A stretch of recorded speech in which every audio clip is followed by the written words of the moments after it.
My name is Ruby Carter. I'm 30 years old, and I've spent nearly a third of my life devoted to Carter and Sons, a construction company founded by my grandfather and expanded by my father. While my peers were posting beach photos from Florida or planning lavish weddings, I was knee-deep in job sites across Texas, living on cold coffee and blueprints smudged with dirt. My childhood didn't look like anyone else's in our small town of Arlington. While other little girls played with dolls, I sat beneath my father's desk, listening to him yell at suppliers and scribbling down numbers from old invoices. By the time I was 9, I could tell the difference between a foundation pile and a concrete beam. At 12, I manned the front desk during summer breaks, and no customer ever realized I was just a middle schooler. My father, Douglas Carter, used to pat me on the shoulder in front of clients and say, "This girl was born to run the company. One day, everything here will be hers." I took those words as sacred, and I lived by them. When I graduated high school, I didn't hesitate. I majored in business administration with a minor in construction project management.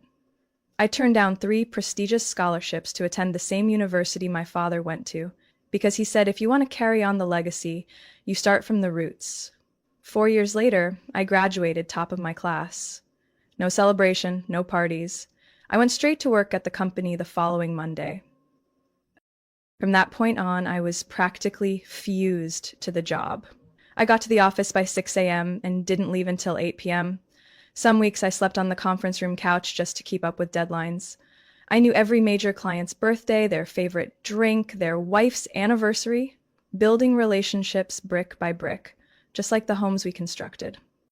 Thanks to a management system I created, project timelines were shortened by an average of 30%, revenue nearly doubled over 3 years. But I didn't have time to celebrate those numbers. 2 serious relationships collapsed because I was too busy to love. Friends slowly disappeared from my life after dozens of declined invitations. I even missed my best friend's wedding to personally finalize a supply contract for our biggest project of the year. I didn't complain, because I believed all those sacrifices had purpose, that one day, when my father retired, this company would be mine, just like he promised. I believed he was a man of his word. I believed hard work never went unrewarded. I still remember the day Chloe Carter walked through the office door after nearly a decade away, as if she'd never left. Chloe is 2 years older than me, my sister, and the one our parents always called the free spirit of the family. While I buried myself in project timelines and construction budgets, she wandered through Europe with an old camera and a rotating cast of boyfriends with bad Italian accents. The last time I saw her was at our grandmother's funeral, the only person in the family who had ever dared tell Chloe she was living a directionless life. After that, she vanished again, leaving behind rumors of a gallery in Lyon and a lover who had suddenly found himself through meditation. And yet that morning, while I was in a meeting with the site supervisors about cracked concrete at the Austin Hills subdivision, the conference room door swung open. Chloe stood there, short hair, red lipstick, wearing a white blazer like she was about to host a talk show instead of attending a construction debrief. "Hi," she said, her voice annoyingly casual. "Dad asked me to drop off the draft of the new logo." I nearly dropped my pen. A new logo? A draft? Chloe? After the meeting, I went straight to my father's office without knocking. He was sipping coffee and reviewing the project estimate. When I asked what Chloe was doing here, he answered like it was the most normal thing in the world. "I brought her back as creative director. The girl's got an eye for design. It's Carter blood." I needed a few seconds to process that sentence. "Creative director?" I repeated, each word catching in my throat. "Dad, this is a construction company, not a movie studio." He set his mug down and sighed. "Construction needs aesthetics too. Chloe will handle branding, communications, client visuals, things you've never really focused on." Never focused on? I had personally designed dozens of pitch decks, chosen paint palettes for our model homes, and updated the entire brand identity last year, because no one else would do it. I walked out of his office feeling something I hadn't felt in years. Unease. Chloe didn't belong here. She didn't know the process, couldn't read a technical drawing, and definitely didn't have the patience to deal with clients calling at midnight because a tile was laid in the wrong color. But my father acted like she was the missing piece we'd been waiting for. In the weeks that followed, I tried to ignore her presence. She came in late, left early, and often disappeared for 2-hour creative breaks at some downtown cafe. Yet every time I walked past the conference room, I saw her colorful renderings taped across the whiteboard. And the design team, who used to follow technical briefs to the letter, was now listening to Chloe lecture on architectural emotion. I'll admit it, she had an eye. The posters for our new projects looked sharper, the website got a much-needed makeover and actually popped. But none of that changed the fact that she didn't understand construction and definitely didn't deserve the title director. What troubled me most was my father's shift in behavior. He used to loop me into every major meeting, valued my input on budgets, strategies, and long-term planning. Now, he started having closed-door meetings with Chloe. Whenever I walked in, the conversation stopped or shifted. One late evening, I walked past his office and heard them laughing. He said, "If everything goes well, next year you could take on a bigger share of the company." I froze in the hallway, not trusting what I'd just heard. A share? I had poured my entire youth into building this company. And now someone who had just returned from Florence, fresh off another failed relationship, was getting promises after a few brainstorming sessions and a flashy logo? What I didn't know then was that this was just the surface. The real betrayal had already happened, and I, who had carried the weight of this company on my back, was the last one to find out.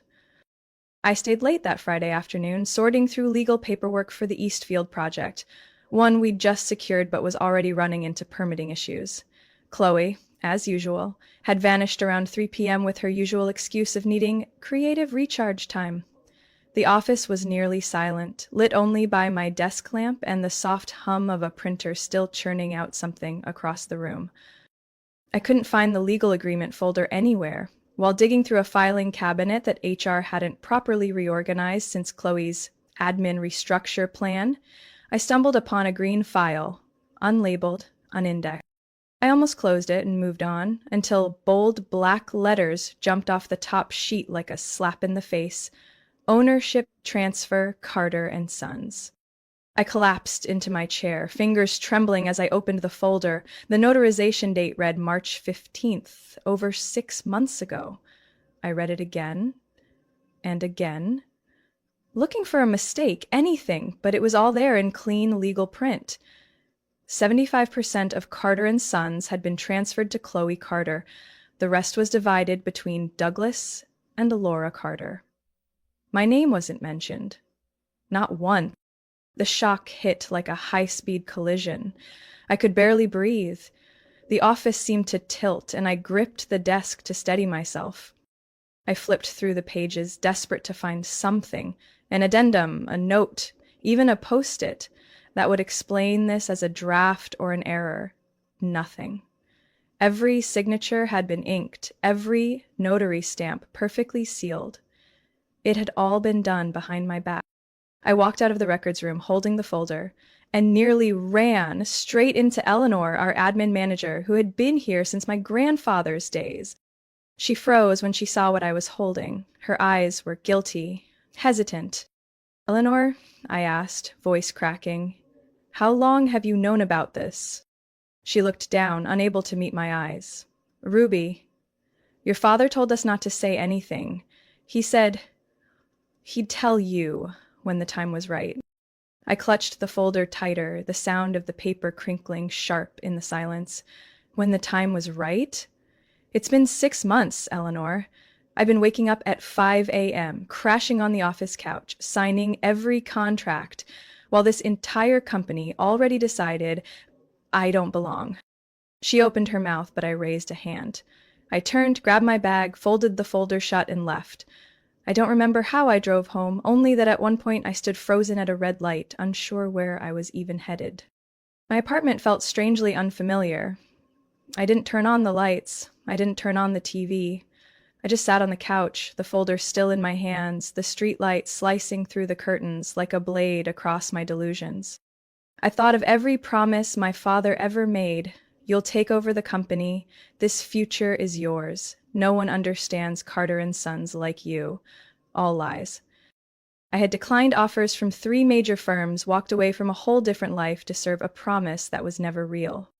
I called Maggie, my closest friend since college, the one person who knew how much of myself I'd poured into this business. She didn't need much. Just my voice told her something awful had happened. Give it to me straight, I whispered, my throat dry. They gave everything to Chloe, 75%, in secret. No one told me a thing. There was a beat of silence, then a crash. I could hear her phone hit something hard. What? Ruby, you're kidding, right? Wait, no one at the company told you? This is insane. You can't let this go. I let out a laugh that felt more like a cough. Everyone knew, Maggie. I'm the only idiot still grinding like a mule. We sat in silence for a long moment. And then a thought came. Cold. Precise. If they want Chloe in charge, let her run it. I won't save them anymore. I won't be the silent gear in this machine. As of today, I stopped. Sunday evening, I shut up at my parents' house as usual. No one knew what I had found. I said nothing, gave no hint, just carried my usual handbag with one carefully hidden folder inside. The house was lit up, the scent of roast and mashed potatoes hanging thick in the air, like everything was still normal. My mother, Laura, greeted me with a bright smile. Chloe was pouring wine, laughing with my father in the kitchen. You're right on time, my mom said, giving me her usual light hug. Your father was just telling us about the new Westlake deal. Chloe's got some bold new ideas. I gave a half smile. Sounds great, Mom. We sat down. The air was full of food, wine, and something heavier. Pretense. Chloe was rambling about emotional structure and her new design proposal. My dad nodded nonstop. Mom kept pouring wine for everyone, except me.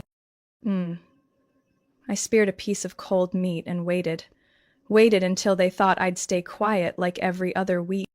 Ruby, my dad finally said, I'll need you to finalize the quantity report for Larkspur next week. Chloe's planning the campaign. She'll need hard data. I looked up, meeting his eyes. You still think I work for the company? Silence. Chloe stopped chewing. My mom awkwardly lowered her glass. My dad frowned. What are you talking about? I pulled the folder from my bag and placed it on the table. Ownership transfer documents. I found them Friday. When were you planning to tell me that the company hasn't been mine for over 6 months? His face froze. Chloe stared at her napkin like it could save her. Mom's hands began to tremble. Ruby, just listen, my mother began. No need to explain. I cut her off. I just want to know. Why? What did I do wrong? Dad cleared his throat, speaking in the same steely tone he used on difficult contractors. It was a strategic decision. Chloe brings a fresh perspective, creative ideas, new connections, different angles. I laughed. Dry, humorless. You mean the youth market strategy I pitched 3 years ago that you called overcomplicated? Or the brand tracking QR system I suggested that got labeled gimmicky? It was responded, You never believed I was creative, did you? My voice shook, but I didn't retreat. I've worked day and night for 10 years. No holidays, no dating, no life. Every major deal came from my grind. And then Chloe waltzes back from a failed relationship and a few colorful sketches, and you hand her the company? Dad's tone hardened. Chloe has strengths you don't, like leaving the office at 3 p.m. or ignoring emails for 2 weeks. You're being emotional, my mother interjected, trying to reel me back. We're family. This is an internal. Families don't stab each other in the back. I stood, slamming my hand on the table. I'm not the silent workhorse here. I'm not your default operations mule while someone else takes the credit. Chloe finally looked at me, no longer avoiding eye contact. Ruby, I didn't know Dad transferred that much. I thought it was just a small. I looked at her, not angry like I was at my parents, but deeply disappointed. You signed the papers, Chloe. You don't get to say you didn't know. The air turned thick as glue. I took a breath, steadying myself. I quit, I said clearly, starting tomorrow. No more 2 a.m. emails, no more last-minute negotiations, no more carrying responsibilities. Chloe won't touch. Ruby, you can't, my father snapped, face red. I can and I will, I stared at him. Equal for the first time. No bowing, no asking. From now on, Chloe runs the show. She's the owner, right? Let her save the company. I grabbed my bag and walked out. No one tried to stop me. Just the clinking of silverware behind me. I didn't look back. Outside, the wind was picking up. A storm might be coming. But this time, I wasn't afraid. I had nothing left to lose, and no reason to stay. Monday morning, for the first time in 10 years, I didn't jump out of bed at 5:30. No checking emails, no rushing to the job site, no answering calls from the estimates team. I lay there, letting sunlight pour through the curtains, feeling hollow, but strangely relieved. It unplugged the company phone, disabled syncing, and deleted all internal apps. For the first time, I realized I was no longer Ruby Carter, Director of Project Operations. I was just Ruby, a woman who had finally shed the weight of sacrifice. The first 3 days passed in silence. No calls, no messages. I cleaned my apartment, dusted off the espresso machine I never used, and for the first time walked through the park without blueprint tubes or subcontractor calls. On the 4th day, my personal phone rang. I hadn't saved the number, but I knew exactly who it was. "Ruby," my father barked. "Are you free? I need you at the office. It's serious." I didn't answer right away. He growled, "Stanton Group is pulling out of the North Shore deal. Over $11 million. Chloe can't fix it. Everyone's panicking." I raised an eyebrow. "I don't work there anymore, remember?" "Don't be stubborn," he snapped. "Engineering's in chaos. Chloe sent the wrong schematics, and she signed off on the wrong inspection report. Now they're threatening a lawsuit." I paused, then replied calmly, "I already told you. I quit. Chloe owns it now. Let her fix it." "She can't," he shouted. "You know that." I sat upright, my voice cold. "I know. But you made your choice." I hung up. That evening, Maggie showed up with pizza and 2 sodas. She laughed at the sight of me in an oversized tee, clipping my nails in the living room. "I've never seen you like this. You almost look normal." "Normal and unemployed," I smirked. She tilted her head. "What if they beg you to come back?"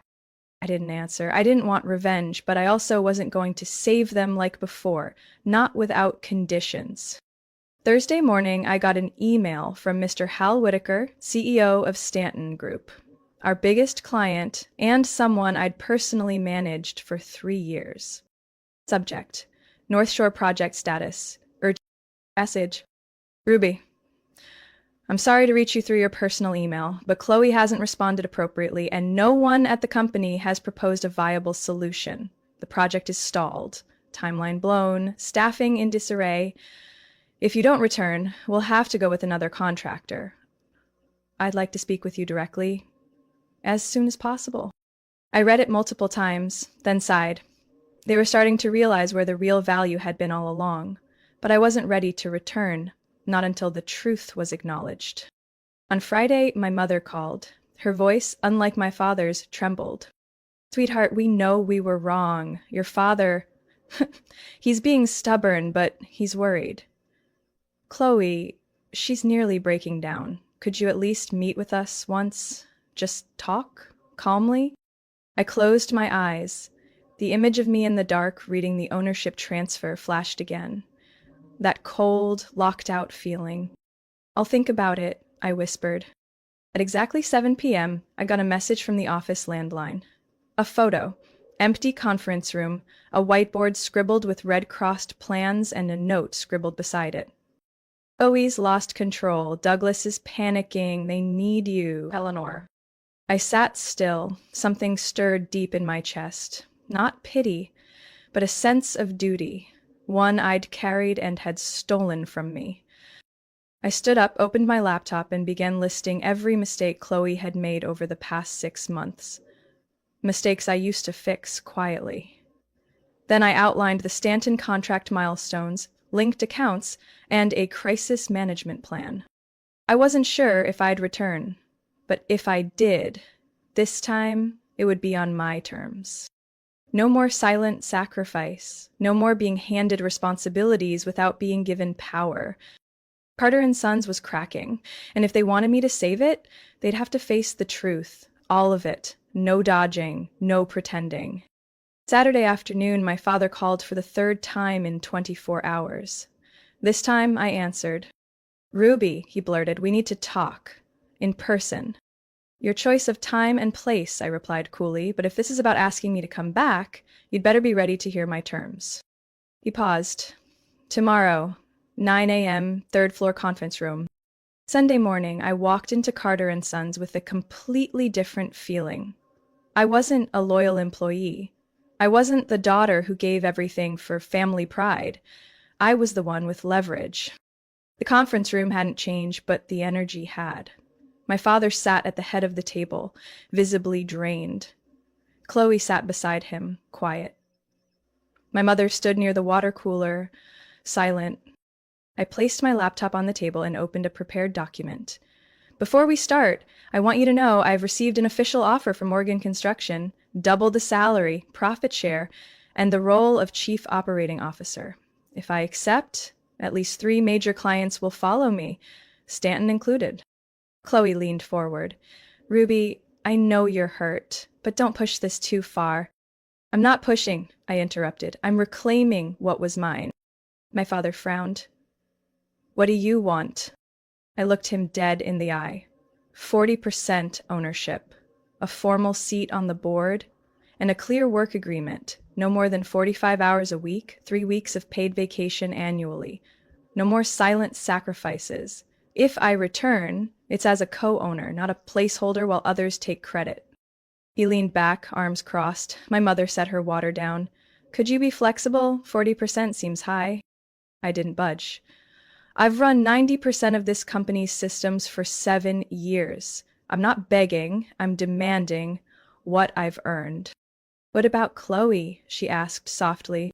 I turned to my sister. "She keeps 35%. You and Dad split 25. I'm not stealing anything. I'm taking back what was excluded from the deal." Chloe looked at our father, then surprised me. "You're better at operations than I am. I was too overconfident.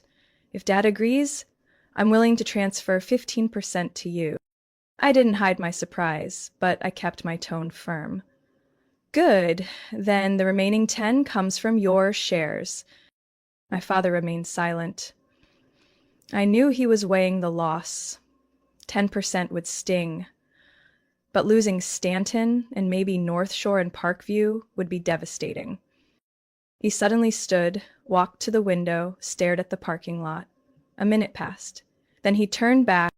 "Fine," he said, voice gravelly, 40%. Board seat, and you'll co-run the firm with Chloe. But one condition." I folded my arms. "Go ahead."